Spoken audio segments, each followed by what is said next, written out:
Why don't you take it away with Big John? Yeah, let's get to it. And I'll tell you something else. John Studd here was so unlike his wrestling persona. Very erudite, very dynamic talker, and really into what he's doing. So let's hear the story as it was at that time from Big John Studd. Hey, John, how you doing? John, how are you? I'm fine. You know, it was really great, John, to hear Buddy Rogers' voice. I haven't seen Buddy since in Charlotte when he used to manage Jimmy Snuka and myself. But I'll tell you what, isn't it amazing? Somebody like Buddy Rogers has 50 years in professional wrestling, and I mean to tell you, he can step in the ring and compete. He's just like Killer Kowalski. Killer Kowalski's been around wrestling since God knows when, and those guys can still step in the ring and compete. I just have to take my hat off to them, and they want to compete. Yes, and Buddy Rogers certainly swims every single day. When he was at the Weekend of Champions convention this summer, he looked in better shape than almost everybody there. Oh, he's in great shape. He's in great shape. He is. You know, the thing around Buddy Rogers is not only was he a great wrestler, but he took a lot of personal pride in himself. Now, if you watch the way, you know, I heard him mentioning Ric Flair, the Nature Boy Ric Flair. Now, Rick emulates Buddy. Rick takes a lot of personal pride in his personal appearance. His hair always looks good. He's always wearing not just a cone tie, but an expensive cone tie. He always travels like $1 million, and he looks like $1 million, and he wrestles like... See, that all carries over into your ring. If you're proud of yourself and you have a lot of personal pride, you take it from the locker room right to the ring. And the guys that don't really care about themselves and they wear holes in their pants, and that shows in the ring too. It takes a lot of personal pride to crawl through that top rope and give 100% every night. Well, it's an extremely tough business to be in and associated in, and there was some good news today. I think the first good news that I've seen in professional wrestling in a while, and that was Ric Flair getting the WWF strap placed around his waist. Yeah, well, the WWF Championship is probably the ultimate honor in professional wrestling, and I competed for that belt. I wrestled Hulk Hogan, and numerous times I wrestled Bobby Backlund. Actually, I honestly felt that I was cheated out of the championship when I wrestled Bobby Backlund back in the early 80s, and it was a referee's decision. It was a bad decision. But that was my ultimate goal. There's nothing meant more to me than the World Heavyweight Championship and wrestling Andre the Giant. Wrestling Blackjack Mulligan. Those were the three highlights of my career. 20 years of wrestling, those are my three highlights.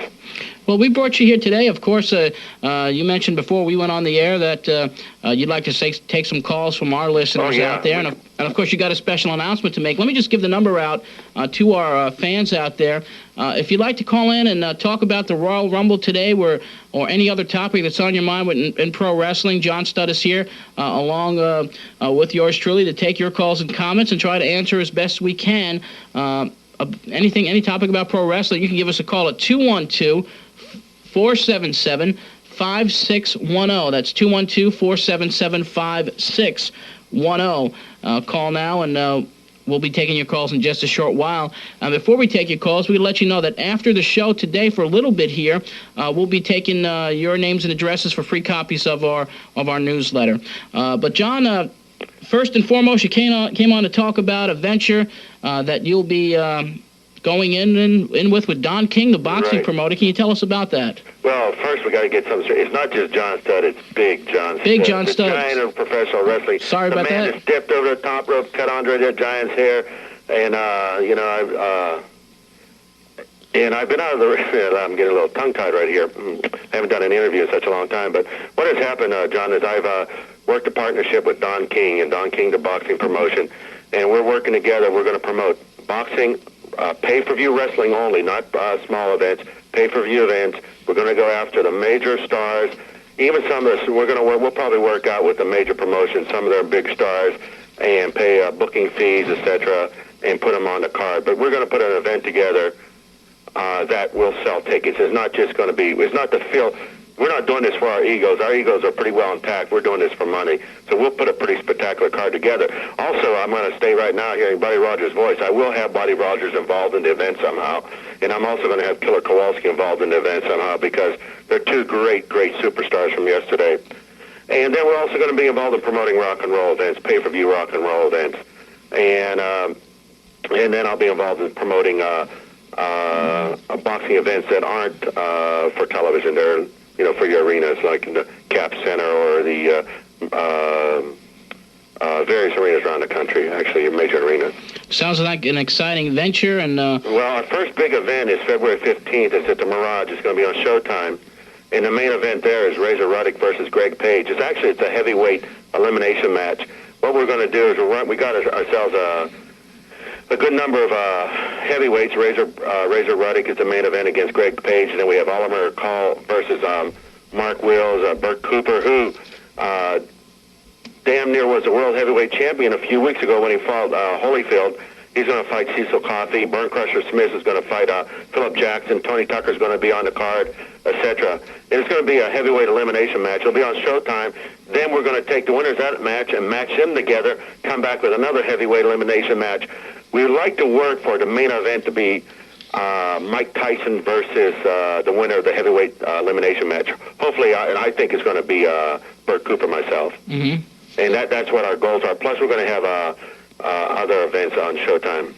Okay, well, we wish you great luck with that venture, and hopefully you get the wrestling business involved in some other promotions with King. And I think pro wrestling needs another major player. Well, Don King and John Studd, the name of the game is money. I mean, yeah. Goodhart went out of business, and we have Herb Abrams who tried to do it, and he doesn't have the finances to really get it flying, and all these other promotions. The name of the game is money, and that's where we're strong. We have a lot of strength. We have the money to do these events and to give you a real quality pay-per-view event. And that's the name of the game. We can do it. We can financially do it. We don't have to borrow money. We don't have to ask for favors or anything. We'll just go out and we'll buy the talent and put them on. Big John Studd was not just a growling giant. He had a lot going on there. I mean, I was really shocked at the acumen that he brought to these particular interviews on the show, John. Yeah, same here. And it just leads me to question what happened there. Was it because he got sick that this didn't come off with Don King? Donnie, do you have any input on that? My recollection is that I think there was a lot of talk, but I think that's all it was. And it had a lot to do with boxing, where he mentioned Greg Page was one of the guys that they were going to push and whatnot. I think it was more talk than substance with that. Mm-hmm. A lot of times people come to somebody that's, has some type of name, and they, we're going to do this, we're going to do that, but then it never gets done. John never brought it up after that. I wonder what happened after all this. I have no recollection of this at all. To be honest with you, I recalled. I think I got some erroneous information. I think we talked about it on our previous show that I heard that John Studd was going to try boxing, and I don't think that's true. I think the story got messed up in the wrestling media. You know how the sheets were, that he was going to be a boxer, but no, I think he was getting involved in boxing, which is a whole different deal. Yeah, that is the case. Yeah. So, but very eloquent and a sharp guy, smart guy. Really was. Yeah. He, like I said, he was very shrewd with his money. He made sure. He said years ago, I saw too many broken down wrestlers, with nothing when they left the business. And I believe he told me for WrestleMania 1, his payday was $25,000. And that was a match with Andre. So John was. He should have kept the money that was in that bag. I know. Right? That bag full of cash they were throwing out to the fans. I don't, maybe 3 or 4 bills made it into the audience, and they were like dollar bills instead of $100 bills.